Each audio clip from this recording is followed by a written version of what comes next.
We're here live. Welcome to the Xceleration Fitness Podcast, number 29. We're getting almost up to there. 30. Yes. On today's episode, we got a very, very special guest. It is John's girlfriend. Sometimes he said sometimes. No, it's John. John This is my girlfriend, Erin.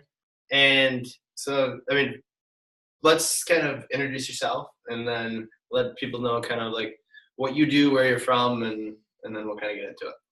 My name's Erin. I'm 24. I'm a key leader at Lululemon Birmingham, and I'm from Orchard Lake. Grew up right in Metro Detroit. Went to Cranbrook for high school, then went on to state, and then I actually finished at University of Tennessee, Knoxville. Nice. Yes. So a big reason we'll just kind of cut to the chase today is she did a post yesterday on Instagram, which I found very, very interesting and very beneficial for a lot of people out there when it comes to fitness, when it comes to weight loss, when it comes to nutrition, pretty much all the above. So Erin has allowed us to have her on the show, and she's going to talk a little bit about what she was doing before with her weight loss and what she's doing now and the big differences, which I think you guys out there will definitely appreciate. Yes. So my fitness or health journey started when I was young. Probably always was active, but really started to get more involved in working out and being healthy in middle school, so young teens. But back then, for me, being healthy, I correlated with being thin. So I, through the years, probably started at 12, started forming eating disorders. It started first with just counting my calories excessively and limiting myself to only certain foods. And then I would be working out constantly. So if I ate 400 calories that day, I would stay on the treadmill or the Stairmaster or elliptical until the machine told me you burned 400 calories. And it went on back and forth through high school. I was an athlete in high school. I played volleyball and tennis. And I still would just limit myself every day. It would be lettuce. And if I ate anything else, I would make sure that I was in the gym for an extra hour. In college, it continued. From anorexia, it went to bulimia. Because now you're in college, you're in East Lansing, you're drinking. It's different. And still in the gym, probably 2 or 3 hours just on a cardio machine. And when I was younger, it worked. When I was in my teens, I was thin. And in high school and even part of college, it worked. I was still really, really thin. And I felt like, okay, I'm thin. This is what I wanted. But I also didn't realize at the time how impactful it was on my health. And as I've gotten older, it's not something sustainable. The last year and a half has been a major shift in my health and wellness. So even today, I struggle with, the idea of calories and food and what to eat. I mean, John knows. I'll text him and be like, oh my God, I ate 1,500 calories today, and I'll freak out. But with his help, with my coach's help, I'm now focusing more on what I'm eating and like what it is versus the calories. So a few years ago, I was like a little baby twig, and I was actually like 10 pounds lighter than I am now. And I was constantly tired, constantly sick. I had no energy, and I've had some health repercussions from it. It's affected, I got a heart murmur from it, and I still have that today, but because I'm in good shape now, it's okay. It's messed up my blood pressure, my sugar counts. I've become anemic from it. And it can actually have a lot of major impacts on your heart. So I went to school for fitness or health and fitness. I was in kinesiology at State, and then I finished with just overall health. And then I went on to get my personal training license. So I have a little bit of background. I'm not like licensed or nearly like these guys, but the last year, my coach has really challenged me to eat more and recover more. My biggest challenge has always been, I think, the more I work out, the more weight I'll lose, the more muscle I'll gain, the more tone I'll get. And what I've really learned in the last few months especially is you have to let your body rest. The amount of calories you eat is so minuscule. It's so much more important to focus on what you're eating. I've been training with my coach for about a year now. I've only been eating about like he wanted me to for about the last 4 months. And the difference I see in my body in just these 4 months, I think, what could I have done in a year if I had recovered more and ate more? My energy is up. My overall like happiness is up, and I feel stronger in the gym. I don't do any cardio now unless it's like on the bike for a circuit. And I do hot yoga and I lift. That's it. And even now it's a struggle. I mean, there's days where I want to go to 2 hot yoga classes and then drive right to my gym and lift for an hour. And that's the struggles I deal with every day. And that's the thing that a lot of people don't realize is when you have eating disorders, it's not a black and white thing. When you are so consumed with how many calories you're eating, what you're putting in your body, how it's going to affect you, you think about it the entire day. Like, it will literally ruin your day. If I eat something in the morning and I'm like, oh my God, I can't eat for the rest of the day. I ate 400 calories this morning. And that's a daily struggle. Like, even though you know the logic, you need this much to sustain. I mean, I've had every trainer I've worked with has said, you need more, you need to eat more. But, it never really clicked until recently, and it's scary. I mean, there's still days where I hate it. And again, like you, I know you're right there next to me. Like, he's seen it. I mean, Friday night we went out and I literally freaked out because I had some onion rings.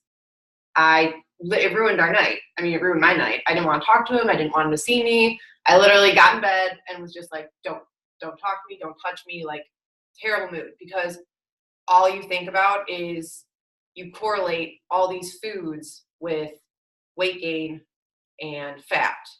And you have to shift your mindset out of that, because calories and lifting weights and all these things that for so long weren't like the thing to do. Like, it used to be limit your calories, limit your fat, limit your protein, run, cardio.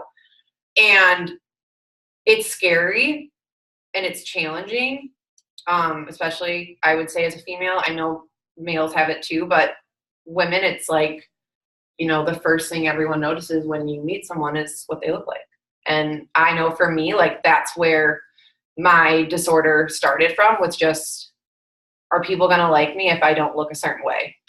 What are people going to think of me based on how I look? And, it's scary, and it's very prominent. People don't realize how common it is. And the biggest thing is just the misconception of restricting yourself. And it's scary and it's challenging, but if you have the right support, you will eventually see the results. And you're like, oh my God, I can have both. I can eat chicken and, avocados and almonds, and there's good fats, and it's the balance of, the good fats with, everything else in life. And, I don't know. Yeah, that's the story. First off, I gotta say that's incredible what you just did. Yeah. To admit that, to share that, to let us into your life on that, that's incredible. That's incredibly brave. I think a lot of people watching this they might be going through this too. So for you to say that is going to help you, and it's going to help so many others. So thank you for doing that, first off. A lot of you guys don't know watching this right now, but like most things John and I do, we talked for about 20 seconds about what we're going to talk about today. So there was no planning of this. There was no preparation. So for her to just come out and say that it's awesome. It's pretty incredible to be that vulnerable about it. And it will help people because, you know, like kind of like what you touched on is for so many years, like the media and everyone has always said less calories in food and more cardio. And finally, over the last, you know, probably 5 years or so, that's kind of shifted, but it's still ingrained into people. And, you know, it's not the way to do things. And that's, you know, for you to say that is amazing because now, you know, I know we both talk to people that probably are going through similar things. Like they didn't come straight out and say it to me or you, but, you know, when you kind of think about it, it's like, yeah, that's pretty much, you know, those kind of things. So to say that is thank you and for being so vulnerable. But, you know, we have to realize like that is not the way to do things. And, you know, within fitness and just the media in general, like that is not the way to do things. Exactly. You know, from day one, our approach at Xceleration Fitness has been not restricting yourself and not doing the calories. Oh, a question I have, and I'm not a doctor. I'm not a complete genius when it comes to nutrition. I'm not the guy who's changed everything. Nobody is. But I want to know, where did the calories start? Like, who the hell said this is going to work? Calories in, calories out. That's all you got to focus on, and it's done. I mean, because I knew about this when I was 12 years old too, and I kind of went through the same thing myself too. Focusing on it, it can definitely take over your world. The thing I want people to hear, and the reason why we do the nutrition the way we do at Xceleration Fitness, the reason why is for go in that office right there and see the people hanging up the before and after photos. What we're doing is working. And I don't have one person come to me saying like, oh, I can't do this weekend. Oh, this is restricting me, or they're thinking about it, because I think you guys just saw with what she said, when it does take over your mind, it takes over literally everything you do. It's a balancing act. It really is. And even if you don't technically have like anorexia or bulimia, the idea of being consumed with the thoughts of what you're eating and how much you're working out, it is exhausting, and it is not a problem, but it's an issue. I mean, you have to come to a point where, like, you know, I still struggle every day. I cannot function unless I know what I'm eating and what I'm doing to work out. He's even told me, he's like, maybe you should stop using my fitness pal for a few days. I'm not at the point where I can yet, but I'm at least eating now.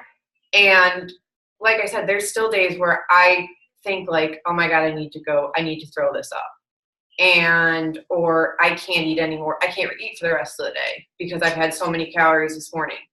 And it's honestly those days where I let myself get out of the comfort zone and realize that this is balance. You're going to be okay if you don't work out one day this week. This morning, I was supposed to go to yoga and then straight to the gym to lift. It's what I did yesterday. And after my lift, I completely regretted it because I felt like crap. And my trainer said, he's like, how many times did I tell you? He's like, you need to recover. You can't be doing one thing and then 10 minutes later be doing the next. So this morning, I didn't go to yoga. I just went to lift.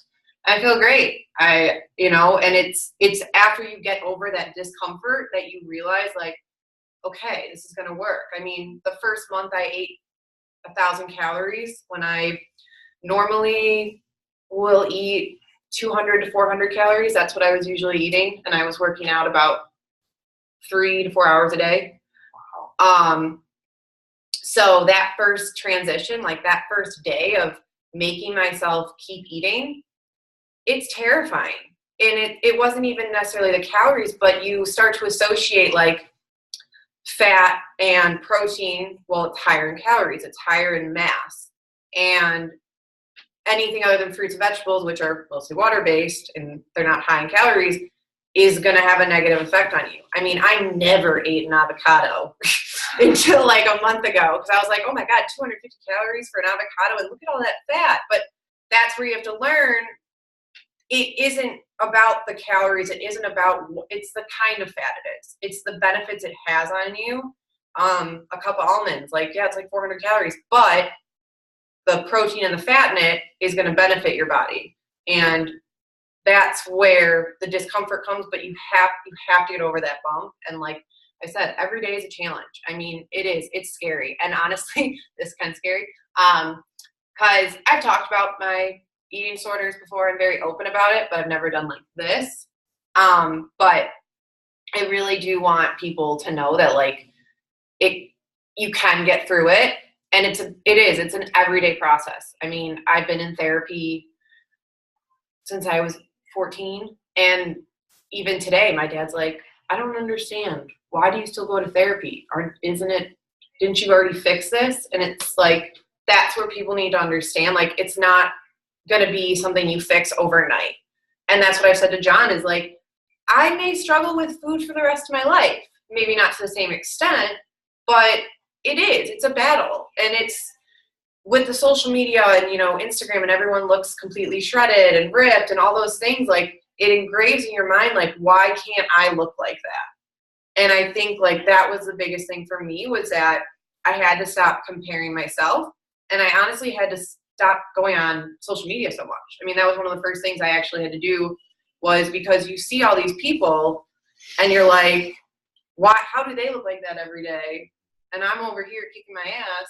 And I just want to say something on that note. That's a really good point. So like, I know a lot of people like that go to Xceleration are watching this, and we post a lot of those pictures, and I'm just gonna be straight up, like, that's not what we look like all the time. You know what I mean? Like, that was, we cut for months, and like, we treated it like a bodybuilding show almost. I mean, we did water cut, like everything with a professional photographer to get those.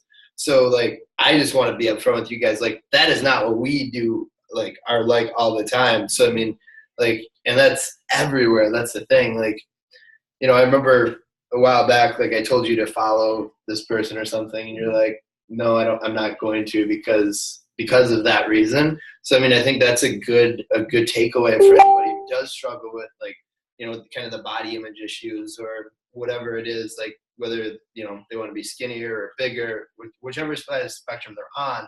But, to don't put that, in your environment, because I mean, that is in your environment. Social media is your environment as well, because it's so popular nowadays. Like, if you do struggle with that, like, unfollow those people, right. Like, just don't have it in front of you, so maybe you won't see it as much. And like, what about like, I mean, obviously it's a combination of everything that kind of helped change the way you were doing things, but like, what are some like takeaways if someone at home is like, they are like this is like resonating with them, like, that's me, like, what are some things that they can do to like kind of get the ball rolling a little bit? I would say ask for support. It's the number one thing. When I first started stopping the working out so much, first thing I did was I had 3 gym memberships at 3 different places. I canceled the one that was like 24 hours and where I'd go do my cardio. So I took away a source of it, but I looped my parents in. I was like, I need to eat more. I need to work out less. They were like, we know. And so that was my biggest thing, was asking for support, because you're vulnerable. And, at least for me, like, when I would start eating more, my parents would say at the dinner table, like, are you good? Are you okay? And like, even with John, like, last week, I wanted to throw up my food. And I knew, because he knows of me, I knew he wouldn't let me. He wouldn't let me go to the bathroom, which sounds silly, but when you're so consumed with like, this is the idea, that's what you need. You need that support. So anyone, if you live with someone or your closest people, looping them in and saying like, I really want to challenge myself to eat more, but eat the right things, but keep me, like, be there for me. Be my outlet, because there are plenty of days that I've texted my trainer and been like, I hate you. I hate you. I hate you. Why do I have to eat this much? And he'll just send me back a picture of a girl on Instagram, and it shows the difference of her eating 200 calories a day versus 2,000 calories a day. And he just sends me the picture every time. And it's like, it's the same thing. It's just that support. And I would say, what else? Like, what did you use this morning? You said this morning you woke up and you wanted to go to somewhere. You skipped the gym, right? I skipped yoga. Skipped yoga. So what did you use in your brain? Like, I'm fine. I don't need to go to yoga today. Probably my trainer lecturing me yesterday. So the support. Yeah. Like it's really, that's what it is. And it's hard. It really is. Like, but every day, like if there's a second in my mind I have doubt, I talk to him, I talk to my mom, I talk to my trainer. And that's what I think is so great about you guys and my trainer is that I can say, like, I see it in you guys that you're here. Like, you're here for everyone in this gym. They're not just like a member here. They're a part of this community where I know if someone texts John or texts you, you're going to be there to support them. So I would say being vulnerable, even working together, like members, making a group chat and really working as a unit to like support each other because it is scary. I mean, I think about the transition and there's some days where it's a piece of cake and I'm good. There's some days where I'm like, why am I eating so much? And then I think just life experiences. I think once you get over that hump and you see that it's starting to work. I mean, I had surgery two months ago and I couldn't work out for like a week. Mm-hmm. And once I started working out again, I still couldn't go to yoga. So I could only do one physical activity a day instead of my normal 2 or 3. And I saw more strength built in that week and how my body felt than I see when I'm going to all these workouts all the time, because I'm letting myself recover. I'm letting myself have rest, because that's such a huge part that I think a lot of fitness and social media and all these other outlets for, weight loss or, muscle gain, they miss out on is the recovery aspect. And that was something for me. Like, I used to be obsessive about working out because I assumed, okay, if I'm burning calories, I'm going to lose weight, right? But if you want to have your body perform and actually heal and recover and grow muscle, you do need to recover and rest. I mean, I work out more than less than half of what I used to. And I'm probably only about 10 pounds heavier. But that was the other big challenge, was getting over the number. Like, I don't even weigh myself anymore because it's such, oh my God, like BMI charts make me cringe. Like, it is all about your composition, your body comp. Like, and it is a struggle. Like, it's scary to let go of that idea, but I always said I was skinny fat. Like, that's what I was. I was 140 pounds, I'm 5'9", and I was twig, but there was not a single thing of muscle on me. Like, I had no butt. I had no arm. Like, I just was nothing. It sucked. I was not strong. I couldn't even do a push-up. And over the last year, I've put on about 10 pounds. And the difference is, like, my body comp has changed. I wanted a butt, so I've been growing a butt. And with that comes, like, yeah, my glutes and my hamstrings are bigger. And my arms and my back, I'm finally starting to see, like, muscle definition. So it's getting away from that idea of, like, oh, my God, I put on weight. No, I put on muscle. And muscle outweighs. And that's why if you're going to do stuff like that, I always say, like I know you guys do the DEXA. Mm-hmm. That's what you should focus on, not the number, not the BMI charts, because probably you two would probably fall if you did BMI. BMI is bullshit, like, straight up. Like, yeah. I'm obese. Like, right. Ben's obese. Like, yeah. He's probably morbidly obese on BMI. So, like, that's a very broad statistic that looks at, millions of people at a time. So we have no merit for that. Yeah. And I mean, we've been talking about it constantly the last few weeks, I think, is exactly what you said, the weight, and on the scale, we made that one video the one day about it. Like, yes, weight is weight, but body fat is so much more important. Like, that's where you see the real change. And that's where you see the change that is related to long-term health as well. Like, your weight is one thing, and that's going to fluctuate, but your body fat, like, when that is high, and especially visceral fat or on the organs, like that puts you at risk for so many bad things, you know. And like I was telling you earlier today, like about the visceral fat, like visceral fat there's been studies showing that the higher the visceral fat is, that it can actually shrink your brain. Like the brain tissue actually shrinks, all related to the visceral fat around your organs. So like that is what you should be focusing on, not, you know, the weight on the scale. You can gain 10 pounds and lose 10% body fat. And like, that's the thing. That change. I think a lot of people watching this right now are watching it and they're totally doing this. Like, don't focus on the scale. They're going to weigh themselves tomorrow morning. It's just like habits. It's doing good things. But I think what she just did for us is she gave us the example. If you're out there and you're like, I need to get to 140. I need to get to 140. I got to weigh myself. Fuck what Ben and John are saying. I don't care. They're in shape. I think that's what a lot of people think in their minds. You know, like they're in shape. They don't need to check the scale. I do. She was at 140 and she was not happy. She couldn't do a push-up. You know what I mean? And the things I can think about with having a son and having a kid and people out there watching, my son's never going to give a shit what I weigh. He's never going to give a shit about my body fat or how many push-ups I can do. But the healthy habits that I do, taking care of my body, sleeping, water, all those things, I know he's watching. So kind of flip the script and think about it like that, because you guys don't have kids, but eventually you will one day. And it's a total different ballgame when it comes to that. You know what I mean? Yeah, and it's like, I mean, they're watching, they're picking up all those habits, but also the fact that you're at less risk for all kinds of bad things that can happen, which means you can be longer, you know, be there with Hudson longer.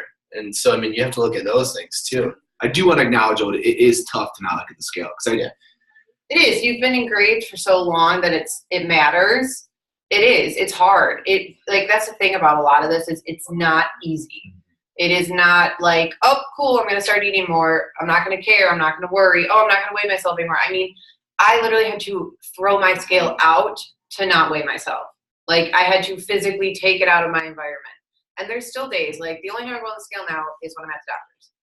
And there's still days where I'm like, oh, maybe I should start going back to that. And I just remind myself, like, no, you don't need to, because look how much less you weighed, but look at what you didn't have. I mean, I was starting to have heart problems. I was, you know, at that point, like when you have bulimia, like a lot of things shut down in your body. You lose hair, your nails get brittle. You can get to a point if you do it too much. Like for me, like there came a point where I was puking up blood. And, you know, you touching on, you know, kids and Hudson, like that immediately makes me think of like my dad. I constantly worry about my dad. And if you look, I mean, he's like 180 and he's 6 foot. He's, you know, considered healthy, not overweight. But he doesn't eat the greatest. He doesn't work out. And it's like, even though from the outside, I always tell him, like, from the outside, yes, you look healthy and you may not have any issues right now, but what's going on in your body and what's happening inside, you're not going to know the first day. Cancer doesn't just come out of nowhere, or heart problems don't just show up and you see it. And I think that's the big thing. Like it's scary when you think about, you know, I think about the damage I've done to my body that I can't take back. And I look at how much stronger I've gotten in the last few months. I'm like, holy crap, where would I be now if I had done this a year ago? I want to kind of go back on that, is focusing on, I think, health first, and, you know, the other stuff like looks and stuff like second. Because if you focus, like, because I mean, we always have this, like, when we tell people, like, with the carbs, like, wait, I can eat fruit? Like, because we want you to eat fruit, because fruit has so many other good things, antioxidants and stuff that can help you for long-term health. And, you know, people are always surprised. Well, wait, I'm restricting my carbs, but you're telling me I can eat fruit. Yes, like, we want you to have all those kind of foods because there are so many good benefits internally, like at a cellular level, that can help, you know, long-term health. So, like, I think that's a really, really good point, is just to focus on health. And then obviously you want to look good and like improve whatever part of your body. But if you focus on health at the macro level, and it's kind of like a pyramid, you know, then from there, then you can like get very specific. And if you focus on health, I mean, you are going to be like, those things will be a lot easier. If you look at sports and business and health, I think the kind of thing that you just said, John, and I remember this my sophomore year of college, Michigan State. My brother RJ wrote me a letter, and in it he said basically, because I was frustrated, I wasn't winning like I was in high school, and he's like, look, if you focus on winning, you're not going to win. If you focus on doing the hard work, showing up to practice, eating right, sleeping, doing all these things, the wins will take care of themselves. I talk to national champs. They say the same thing. I don't really focus on it. Just focus on that. Wins will take care of themselves. In business, what I'm learning is that if I focus on the nitty-gritty, like learning all these things I never knew, but focusing on like learning that process, results come. So when it comes to fitness, if you just enjoy the process of running, enjoy the process of pushing a sled, what is happening in your body, what fruit does to you, results will just happen. And then consistency with it, and just embracing kind of that whole change and process. And I mean, exactly what you said, focus on what you're doing now. I think that's huge. Well, that was a deep, deep podcast. And I can't say thank you enough. I think everyone watching this too, this is probably the bravest thing I've seen in a long time. And if anyone does want to reach out, I just want to say, like, I'm with him all the time. So if anyone needs help, I message John, ask for my number, or message me. Instagram too, right? Instagram. What's your Instagram? Erin Mendelsohn. We'll put it in the notes. So don't worry. But really, I mean, I know how hard it is. This isn't easy to talk about. I even said to him, I was like, all your clients are going to watch this and think I'm psycho. Because some of it is. I mean, some of it you feel crazy when you say it. Like, I feel crazy to say that onion rings ruined my night and made me want to puke for hours. But I get it, and I know how scary it is. And that was really the thing that drove me to do this was, I know what it's like. And I don't want anyone to ever feel like they don't have support or don't have someone to listen and understand them. But yeah, thank you guys. Thank you. All right, guys. So we'll be back next week, right? Yeah, next week. That'll be number 30, episode 30. Hopefully we'll be on iTunes by then. Still waiting for approval. Hey, we don't need them. We don't need them. We'll see. It's been another episode, guys. You guys have a great day. Keep on chasing it.